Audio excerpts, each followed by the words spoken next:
પ્રભુ તમારા સૌના અંતરમાં વસો. આપણી આ શુક્રવારની સિરીઝમાં, જેમાં પ્રભુએ સોંપેલી સેવા ભાગ 4 હું આપ સર્વની આગળ આજે રજૂ કરું છું. અને મને જેઓ ફોન દ્વારા કે ટેક્સ્ટ મેસેજ દ્વારા ઉત્તેજન આપો છો તે સર્વનો આ સમય હું ખાસ આભાર પણ માનું છું. ગયા વર્ષે હું મારી દીકરી અને જમાઈના ઘરે એ અમેરિકામાં હતો, અને ત્યારે એમના ઘેર પુલમાં એક પાંદડા પર એક નાનકડી કીડી એ તરી રહી હતી. એ પ્રયત્ન કરતી હતી એ બહાર નીકળવા માટે, અને એવામાં 2-3 કીડીઓ ત્યાં આવી ગઈ અને તેઓ એ પાંદડું આખું બહાર લઈ જાય છે કિનારા ઉપર, જેથી કરીને એ 3 કીડીઓ બહાર નીકળી. હું એ જોઈ જ રહ્યો, અને એ વાત મને અત્યારે યાદ આવી કે પ્રભુએ ગજબની સેવા તમને અને મને બધાને સોંપી છે. અને તો એ જે ગલાતીઓમાં પાઉલ પ્રેરિતનો પત્ર એનો 6ઠ્ઠો અધ્યાય અને 2જી કલમમાં લખ્યું છે, એ વાત મને યાદ આવી કે તમે એકબીજાના ભાર એ ઊંચકો. તમે એકબીજાના ભાર ઊંચકો. એનો અર્થ એમ થાય કે તમે એકબીજાને મદદરૂપ થાવ, તમે એકબીજાને ટેકારૂપ થાવ. અને તમે એક વખત આંખો બંધ કરીને વિચાર કરો કે શાંત ચિત્તે કે તમારા જીવનમાં એ નોકરી મેળવવામાં એ કોઈક ટેકારૂપ બન્યું હતું, તમને ઘર રાખવું હતું, એ વખતે કોઈને નાણાકીય કદાચ મદદ કરી હતી, કોઈએ યોગ્ય સલાહ તમને આપેલી, અને તમારા બાળકોના લગ્નમાં કોઈ સહાયરૂપ બનેલા, કોઈ ટેકારૂપ બનેલા. કદી એ માણસોને ફરી યાદ કરો છો ખરા? તમે આજે સક્ષમ બની ગયા છો અને તમે બીજાને મદદરૂપ થઈ શકો એવી પરિસ્થિતિમાં આજે છો. અને કોઈના ઘણી વખત તો દીકરા દીકરીના લગ્ન થતા હોય છે તો આપણે સ્ટડી કરીએ છીએ, અને એમના લગ્નો ઘણી વખત આપણે થવા દીધા નથી વાલાઓ.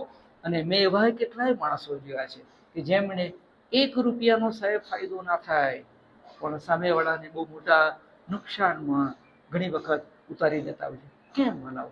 આવું શા માટે?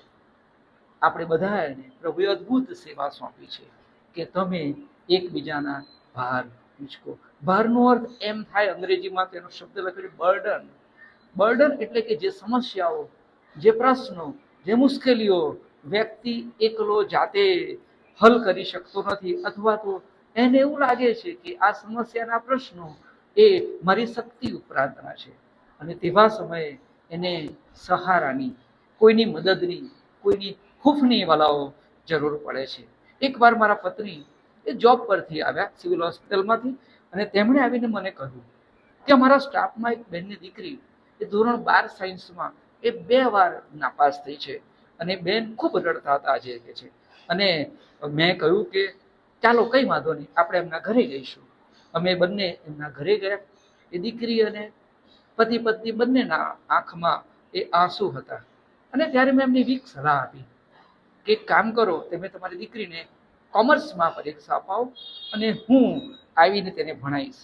અને આજે એ દીકરી એ ટ્યુટર છે. એ શિક્ષણ એ મારું ક્ષેત્ર છે, અને એટલા માટે હું આ રીતે કુટુંબનો ભાર ઉંચકવામાં પ્રભુએ મને કૃપા આપીને મદદરૂપ થયો. આપ સર્વ પણ આપના ક્ષેત્રોમાં અલગ અલગ રીતે એકબીજાના ભાર એ ઉંચકી શકો છો. પછી તે માંદગીના સમયનો હોય કે કોઈ કૌટુંબિક સમસ્યા કે મુશ્કેલીના સમય હોય, તો આપણાથી થાય એટલા બધા પ્રયત્નો કરીને ભલાઓ એકબીજાનો ભાર ઉંચકીએ. કોઈના દીકરાની પત્ની એ રિસાઈને ચાલી ગઈ છે, તો અન્ય લોકોને જણાવીને કે જાહેરાત ના કરતા, કારણ કે એ દીકરા કે દીકરી અને બંને કુટુંબો કેટલી માનસિક એ અશાંતિ અનુભવતા હશે, અને જો એ તો એમને જ ખબર હશે. એવા સમયે આપણે એકબીજાને કહેવાને બદલે મધ્યસ્થી કરીએ, તેઓ માટે પ્રાર્થના કરીએ. પ્રભુએ અદ્ભુત સેવા સોંપી છે કે તમે એકબીજાના ભાર ઊંચકો. આજે આપણી આજુબાજુ, આપણા કુટુંબોમાં અને આપણી મંડળીઓમાં, આપણા સમાજમાં અનેક લોકો એ જાત જાતના ભાર, પ્રશ્નો, સમસ્યાઓ એ મુશ્કેલી સાથે જીવી રહ્યા છે. મારા વાલા ઈસુએ જો આપણા બધાના પાપનો ભાર એ લીધો છે અને વાલાઓ આપણને અનંત જીવનના વારસદાર બનાવ્યા છે, તો આપણે પણ ખ્રિસ્તનો પ્રેમ એ પ્રગટ કરીએ. પ્રભુ આપણને બધાને આ ભાર ઉચકવામાં, એકબીજાને મદદરૂપ થવામાં, સહાયરૂપ થવામાં તેની કૃપા પૂરી પાડો. ફરી આવતા શુક્રવારે આપણે મળીશું. ત્યાં સુધી મારો વાલો ઈસુ તમારી બધાની સંભાળ રાખો, તેની કૃપામાં તમને બધાને સાચવી રાખો. આમીન.